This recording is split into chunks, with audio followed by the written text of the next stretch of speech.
qiso yaab iyo cajiib ku dheehan tahay ciwaankeedan waxaa la yidhaahdaa lagama carari karo dhimashada.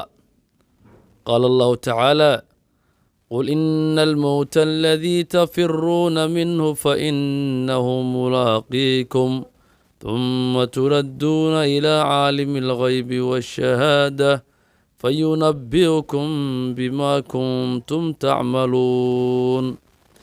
hadda ka hor waxaa dhacday in wiil dhallinyaro ahaa isaga oo la joogo nebiga ilaahay ee sulaymaan calayhi salaam ayaa waxaa u yimid nin marti ah oo uusan garanaynin. wiilka dhallinyarada ahaa haddaba ninkii martiga ahaa aad ayaa u fiiriyey wiilka, indhaha ayaanu ku gubay. wiilkii su-aal ayaa uu la soo booday, waxa uuna yidhi, nebiyullaahi sulaymaanow, muxuu yahay ninkaani? nebi sulaymaan calayhi salaam waxa uu ugu jawaabay, waa malakulmowt. cajiib. qisacagaasi ka bilaabanaysaa. daawada sharafta badan haddaad jecesha barnaamijyadii qisooyinkaan soo tabinno, laegsaar muuqaalka, sii sheergaree. waxaan kaa codsanaynaa inaad beejka folow ku dhufato o aad nagu soo biirto si aad u hesho macluumaad kala duwan oo aad jeclaysan doonto insha allah. ninkii waxa uu indhaha ku gubay wiilkii dhallinyarada ahaa. wiilkii waxau la soo booday su-aal, waxa uu yidhi, nebiyullaahi sulaymaanow, muxuu yahay ninkaani? nebi sulaymaan calayhi salaam waa nebi ilaahay, wax badan ayaa uu og yahay. waxa uu ku yidhi, waa malakulmowt oo suurad bani aadan ku yimid. wiilkii aad ayaa ugu cabsaday, waxa uuna yidhi, dabeeshaada igu qaad oo dhulka meesha ugu fogaanta badan igee si aan uga fogaado dhimashada iyo malakulmowtka. dabeeshii ayaa lagu xambaaray waxaana la geeyey waddanka hindiya. meel ka mida waxa uuna galay good si uu ugu dhuunto. malakulmowt maalin kadib ayaa uu u yimid nebi sulaymaan calayhi salaam. nebigu waxa uu weydiiyey, maxaad indhaha ugu gubtay wiilka dhallinyarada ahaa?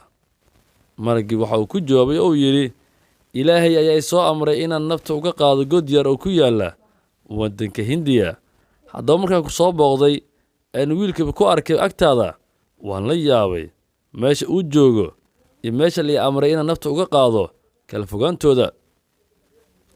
waxaana isweydiiyey wiilkani, sidee buu ku gaari karaa meeshaas degdegtan si aan nafta uga qaado meeshaas?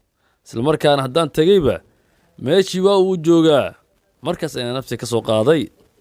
haddaba ogaaw, dhimashadu waa lama huraan, kamana baxsan kartid. meeshaad ku dhiman lahayd waa lagu geynayaa. cajiib.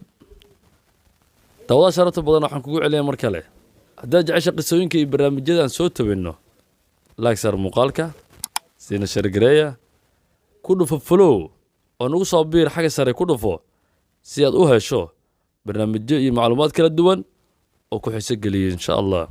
kommentigaan ku dhaafno saliga nebiga waa inta uu ku qoran yahay, waxaad helaysaa ama kuu soconay ajir iyo dambi dhaaf.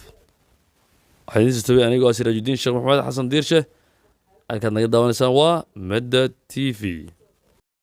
ma doonaysa inaad barato qur-aanka kariimka ah, higaadda carabiga, kutubta shareecada islaamka, ducooyinka, adkaarta, adigoo jooga gurigaaga, goobtaada shaqo, hab online ah? haddii jawaabtaadu ha tahay, macahadka Nasrudiin ayaa kula diyaara. ee nambaradan hoos ku qoran kala xiriir. mahadsanid.